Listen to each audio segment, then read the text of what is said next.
E aí, segundão, tudo bem com vocês? Não tá? Vai ficar agora porque começa mais um Revisa Manu, cara!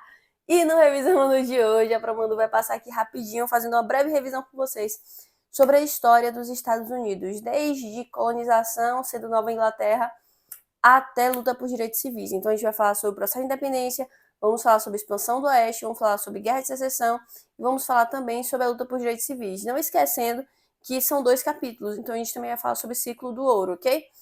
A independência dos Estados Unidos ela vai acontecer em 4 de julho de 1776, mas para que ocorra a independência em 4 de julho de 1776, vão acontecer algumas coisas antes. Primeiro, o processo de colonização dos Estados Unidos ele vai ser diferente. Enquanto nas colônias, nas 13 colônias da parte norte, vai ocorrer um processo de colonização de povoamento, na parte sul vai ocorrer um processo de colonização de exploração. Isso vai interferir diretamente na organização da economia, já que uma tem uma economia voltada para o mercado interno, enquanto a outra para o mercado externo e também a mão de obra. Quando os Estados Unidos ainda era colônia inglesa, a Nova Inglaterra, ele exercia um comércio, que era o comércio triangular. O comércio triangular se dá principalmente para o abastecimento local. Abastecimento de quê? De açúcar. Então, como eles precisavam de açúcar, eles precisavam dar alguma moeda de troca. E o que é que eles estavam produzindo? Eles produziam rum. Eles vendiam rum lá no continente africano, pegava aqui, trocava por mão de obra. Então, vendia rum para o continente africano, em troca do rum, dava mão de obra, vendia escravizados, que eram levados para as Antilhas, que eram grandes produtoras de açúcar, inclusive rivalizavam com o Brasil desde a saída dos holandeses, já que os holandeses levaram lá a cana-de-açúcar para lá e começaram o processo de plantio. Então, levavam para as Antilhas pegavam esse açúcar e trocava com os Estados Unidos pela mão de obra que ele precisava no latifúndio da cana-de-açúcar. Então, esse era o comércio triangular. E nesse comércio triangular, ele não era fiscalizado pela Inglaterra. A Inglaterra não fiscalizava ele, porque a Inglaterra estava ocupada com outras demandas, principalmente com a exploração das Índias. A Inglaterra entrou em treta aí com a França, né, em conflito com a França, lá nas colônias, na colônia da parte da América do Norte, na região do Canadá, e também entrou em conflito com a França na região das Índias, por conta das especiarias, das disputas aí territoriais. Então, galerinha, quando a gente vai para esse processo de negligência salutar, a gente percebe que a Inglaterra deixou de fiscalizar o pacto colonial por muito tempo com a Nova Inglaterra.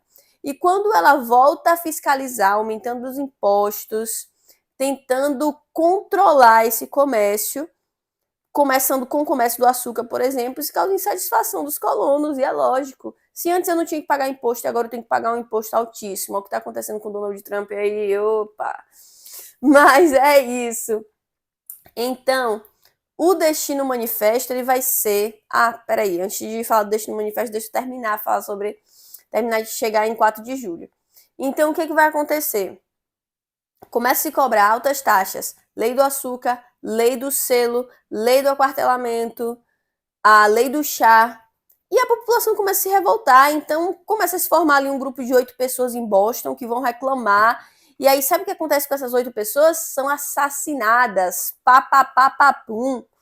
Quando ocorre o massacre de Boston, os colonos ficam revoltados, se disfarçam de indígena, entram no barco, no navio, carregado de chá, joga tudo no mar, e ali começa a festa do chá. Eles estão vestidos ainda de nativos, de indígenas. Depois disso, a Inglaterra fala, é assim? Peraí que eu vou botar agora leis piores, tá? Se antes eu te pesei o dedinho, agora eu peso a mão inteira. Pá! Aí, o que vai acontecer, galerinha? Os colonos vão achar aquelas leis intoleráveis, não vão aceitar aquelas leis, vai falar que absurdo, não vou pagar isso não. E aí, então, começa o processo de proclamação, logo depois disso, de proclamação da independência no 4 de julho. Depois que os Estados Unidos se faz independente, ela começa com o processo de expansão para o oeste, para expandir o território americano, onde é onde é escrito no jornal pelo John Sullivan, o destino manifesto. A nação americana está destinada à expansão territorial, está destinada à grandeza. E nesse processo de expansão, quem é que vai sofrer? População indígena. A população indígena vai ser dizimada nesse processo de expansão, vão começar a incentivar o processo migratório, começam os filmes de faroeste, a luta com os mexicanos também vão padecer, porque os Estados Unidos vão usurpar a sua terra.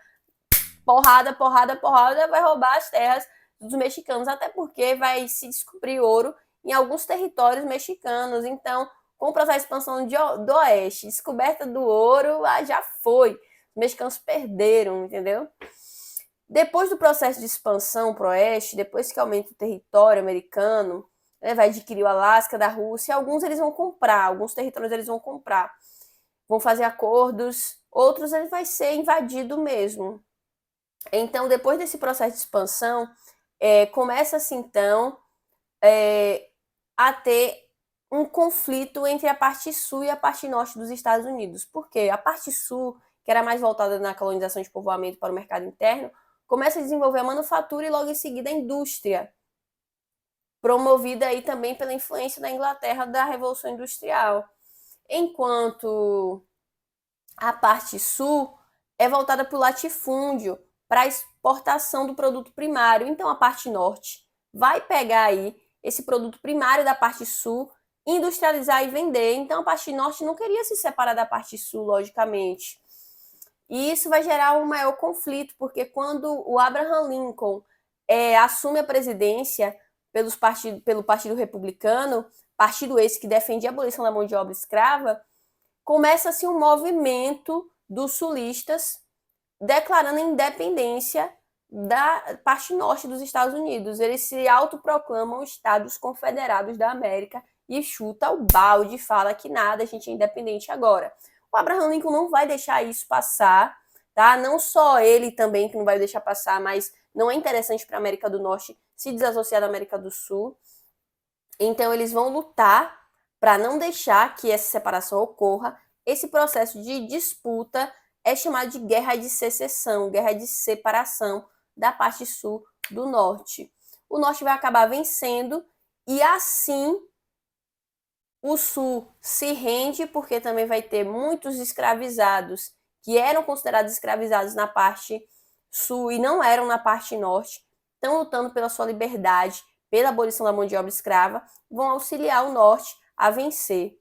Os brancos sulistas revoltados, pistolas da vida, com essa derrota e com a anexação aí da parte sul à parte norte e a abolição da mão de obra escrava, eles começam a formar um grupo de brancos sulistas americanos que acusam a população afro-americana de ser responsável, a população de escravizados americanos, melhor dizendo, a população afro-americana são os descendentes, mas aí vão acusar a população escravizada que auxiliou no processo de independência de terem perdido a guerra por conta deles e vão se criar aí a Ku Klux Klan. A Ku Klux Klan vai ser esse movimento que acabava perseguindo a população negra. Como uma resposta, vão surgir os Panteras Negras como uma resistência à Ku Klux Klan. Uma coisa que vai cair também, que é importante falar, é que logo depois da Guerra de Secessão foi abolida a mão de obra escravizada, mas a população negra ela não tinha direitos dentro da sociedade americana. Isso só vai mudar em 1964. Então a gente vai ter um longo período aí onde a população negra não vai ter direito, igual que no Brasil, por exemplo, que em 1888 é abolida a mão de obra escrava no Brasil, só que a população negra ainda não tem uma participação, não tem um local para ser direcionado. Assim vai acontecer nos Estados Unidos também. E aí vão surgir várias pessoas que vão lutar pelos direitos da população negra. Uma dessas pessoas é a Rosa Parks.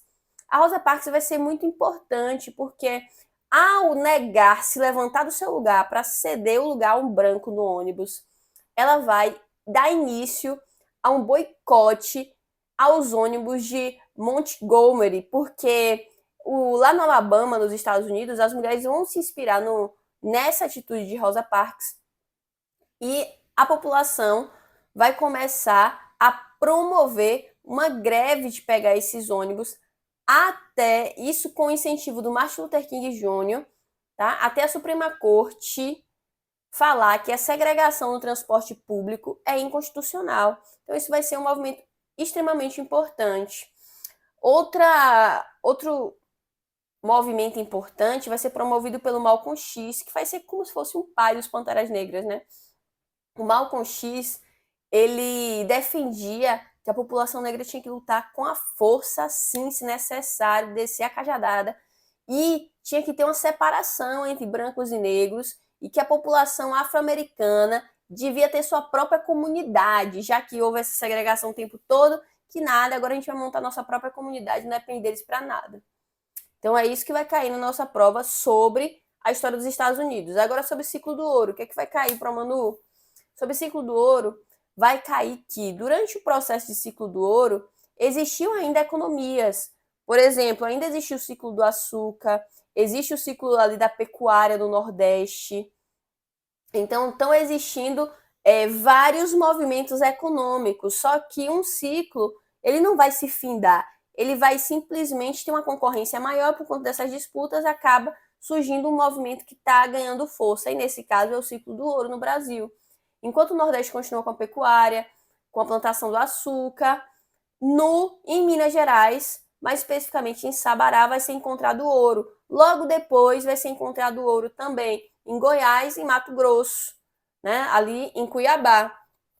Então, esse processo de ciclo do ouro vai ser um processo extremamente importante na história do Brasil, porque vai promover a imigração para essa região que antes era inexplorada. E com a imigração vai ter pessoas que não vão aceitar isso, principalmente os paulistas, porque a região de Minas Gerais antes pertencia à capitania de São Vicente, que era São Paulo, era a capitania de São Paulo. Antes, São Paulo, Rio de Janeiro e a região de Minas Gerais era uma capitania só, que era de São Vicente. Depois o Rio de Janeiro vai se separar. E logo depois, quando começa a se expandir ali a região de Minas Gerais, aí se desassocia de São Vicente. Então, os bandeirantes que saíram de São Vicente e chegaram lá em Minas, eles não queriam atender os imigrantes que começaram a ir para lá por conta do ciclo do ouro.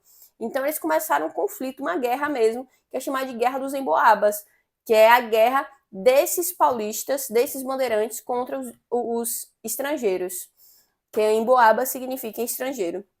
Além disso, galera, além dos bandeirantes, vão ter também outros povos ali, por exemplo, os tropeiros. Os tropeiros vão ser muito importantes porque eles realizavam atividades comerciais ali naquele período, atividades mercantis.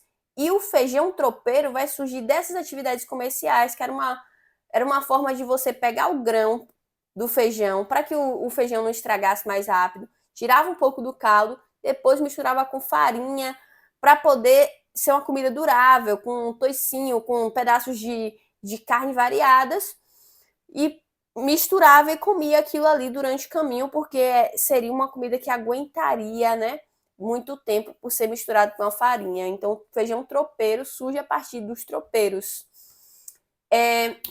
Outra coisa importante é que Portugal vai obter um lucro imenso com o processo de casa de fundição. Nossa prova não vai cair o quinto nem as cobranças de impostos de Portugal, mas vai cair sobre quem conseguia enriquecer com essa busca por ouro, essa utilização do ouro brasileiro, né? E Portugal, né, a partir do processo de exploração ali, conseguia capitalizar muito, só que não ficava só em Portugal. Portugal, ele importava alguns produtos manufaturados ingleses e de outros países, mas principalmente da Inglaterra, né? Então, o ouro acaba indo também para a Inglaterra. E se você perguntar para onde foi o nosso ouro, Portugal, para o bolso dos ingleses, possivelmente. E é isso. Outra forma de conseguir contrabandear esse ouro sem que Portugal percebesse era o Santo do Pau Oco. Daí a história de parece, mas não é. Parece santo, mas não é. Na realidade, é ouro. E as revoltas. As revoltas que vão acontecer aí vai ser a revolta de Filipe dos Santos, que vai ser uma revolta nativista, e a revolta emancipatória, que vai ser Inconfidência Mineira. Revolta nativista porque Felipe dos Santos está contestando a quantidade de impostos cobrados da extração do ouro, ou seja, ele quer uma melhoria nessa questão dos impostos, ele não quer se emancipar, se separar do Brasil. A Inconfidência Mineira, sim, quer se separar do Brasil. É influenciada aí pelo iluminismo. Então é isso que vai cair na nossa prova. Tem coisa que eu falei que nem vai cair aqui, mas que é importante você saber estudar, tá? Beijos e tchau, tchau!